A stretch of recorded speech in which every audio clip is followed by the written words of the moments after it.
Welcome to Shraddha TV 1 news. స్వర్గీయ నందమూరి తారక రామారావు జయంతిని పురస్కరించుకుని తెలుగుదేశం పార్టీ జాతీయ అధ్యక్షులు Nara Chandrababu Naidu, TDP national working president Nara Lokesh ఆదేశాల మేరకు తెలుగుదేశం పార్టీ పసుపు పండుగ మహానాడును నియోజకవర్గంలో క్లస్టర్ వారీగా వర్చువల్ గా ఏర్పాటు చేసిన నిమిత్తం విజయనగరం పార్లమెంట్ సభ్యులు కలిశెట్టి అప్పలనాయుడు ఆధ్వర్యంలో వారి క్యాంప్ కార్యాలయం నందు హెచ్చల నియోజకవర్గం 4 మండలాల పార్టీ అధ్యక్షులు, ప్రధాన కార్యదర్శులు, క్లస్టర్ ఇన్ఛార్జీలు, 4 మండలాల ముఖ్య నాయకులతో ఈ నెల 27-28 తేదీలో నియోజకవర్గాల్లో క్లస్టర్ వారీగా వర్చువల్ మహానాడు జరిపే కార్యాచరణపై సలహాల సూచన నిమిత్తం సమావేశం నిర్వహించారు. విజయనగరం పార్లమెంట్ సభ్యులు కలిశెట్టి అప్పలనాయుడు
గత వైకాపా హయాంలో ఎస్సీలపై జరిగిన ప్రధాన దౌర్జన్యాలపై డాక్టర్ సుధాకర్ సంస్కరణ కార్యక్రమాన్ని పూసపాటి రేగా మండల ఏరుకొండ గ్రామంలో ఎస్సీ కాలనీలో నిర్వహించిన కార్యక్రమంలో ఏపీ మార్కెట్ ఫెడ్ చైర్మన్ మరియు నెల్లిమల్ల టీడీపీ ఇన్ఛార్జ్ కర్రోతు బంగారాజు పాల్గొన్నారు.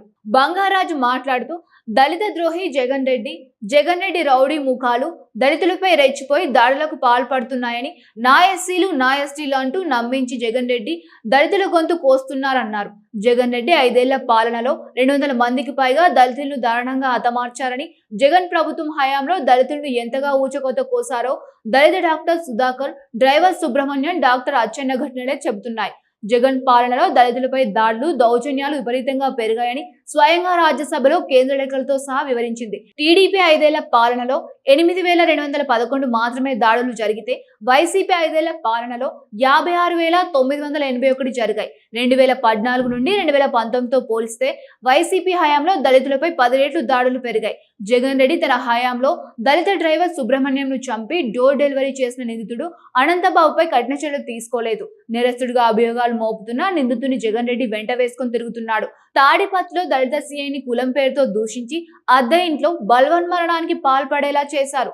కోడికత్తి డ్రామాతో దళిత బిడ్డ జనుపల్లి శ్రీనివాస్ ని 5 ఏళ్లుగా జైల్లో మగ్గబెట్టి తల్లిదండ్రుల్ని కష్టాలు పాలు చేశారు అని అన్నారు. ఈ కార్యక్రమంలో మాజీ ఎంపీపీ మహంతి చిన్నంనాయుడు, మండల పార్టీ అధ్యక్షులు మహంతి శంకర్రావు, పార్లమెంట్ పార్టీ ఉపాధ్యక్షులు ఆకిరి ప్రసాద్, ఎస్సీసెల్ రాష్ట్ర అధికారిక ప్రతినిధి పోతాల రాజప్పన్న, నెల్లిమల్ల ఎస్సీసెల్ ప్రెసిడెంట్ హరిబాబు మరియు తదితర నాయకులు పాల్గొన్నారు.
విజయనగరం జిల్లా రాజాంలో ఆన్లైన్ ఫార్మసీల నిబంధనలకు విరుద్ధంగా మందుల్ని విక్రయించడాన్ని నిరసిస్తూ all India organisation and drugs పిలుపు మేరకు రాజాం అంబేద్కర్ కూడలి నుంచి ఎంఆర్ఓ ఆఫీస్ వరకు పెద్ద ఎత్తున రాజాం మెడికల్ షాప్ యజమానులు ర్యాలీ నిర్వహించి తహసీల్దార్కి వినతి పత్రం అందించారు. ఈ సందర్భంగా మందుల షాప్ యజమానులు మీడియాతో మాట్లాడుతూ రాష్ట్రంలో దాదాపు 45,000 మెడికల్ షాపుల్లో మందుల విక్రయాలు నిలిచిపోయాయని, అయితే నిత్యావసర సరుకులు మాదిరిగానే మందుల్ని విక్రయించడం ప్రజారోగ్యానికి పెద్ద ముప్పు అని మెడికల్ షాప్ యజమానులు తెలిపారు.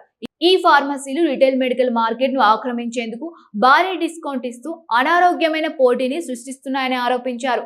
కేవలం డిస్కౌంట్ల కోసమే ఆన్లైన్ లో మందులు ఆర్డర్ చేస్తూ ప్రజల ప్రాణాల మీదకి తెచ్చుకుంటున్నారని తెలిపారు. అదేవిధంగా వైద్యుల ప్రిస్క్రిప్షన్ లేకుండా ఆన్లైన్ లో మందులు తీసుకోకూడదని, దానిని తీవ్రంగా ఖండిస్తూ ఈ రోజు నిరసన కార్యక్రమం చేపట్టామని తెలిపారు. ఈ కార్యక్రమంలో రాజాం నియోజకవర్గంలో 4 మండలాల మందుల షాపుల యజమానులు పాల్గొన్నారు.